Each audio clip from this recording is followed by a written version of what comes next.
Konflik antara Hamas dan Israel kian memanas. Kini pemerintahan Mesir pun mengerahkan pasukannya.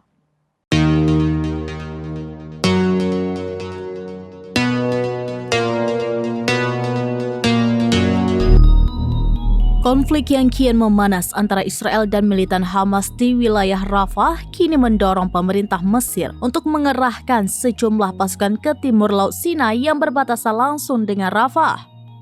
Hal ini diungkap penduduk Sheikh Zayed di Sinai kepada jurnalis Middle East Eye. Mereka mengatakan 15 kendaraan lapis baja militer Mesir beriringan mengarah ke perbatasan Sinai, Gaza. Pengerahan ini terjadi di tengah ketegangan Mesir dan Israel dalam beberapa waktu terakhir.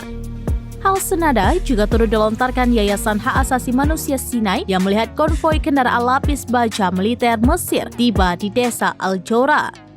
Sejumlah pihak menilai pengerahan pasukan tambahan ke Sinai menandai peningkatan serius antara Kairo dengan Tel Aviv. Pengerahan pasukan mulai dilakukan Mesir tepat setelah Perdana Menteri Israel Benjamin Netanyahu mengutus pasukannya untuk melakukan operasi militer Rafah, kota perbatasan Mesir.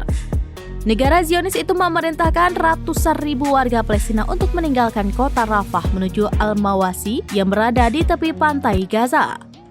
Untuk mempercepat migrasi paksa tersebut, Israel bahkan mengirim beberapa tank tempur.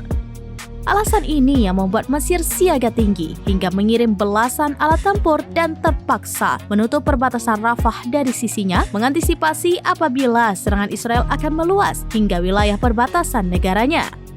Ancaman itu diutarakan Kairo untuk menggertak Netanyahu dan pasukannya agar tak nekat melanjutkan serangan darat di Gaza Selatan, terutama Rafah yang berbatasan langsung dengan Mesir.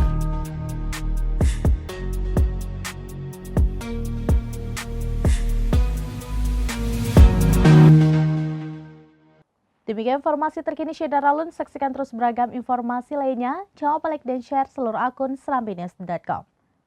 Download Tribun X sekarang. Menghadirkan lokal menjadi Indonesia.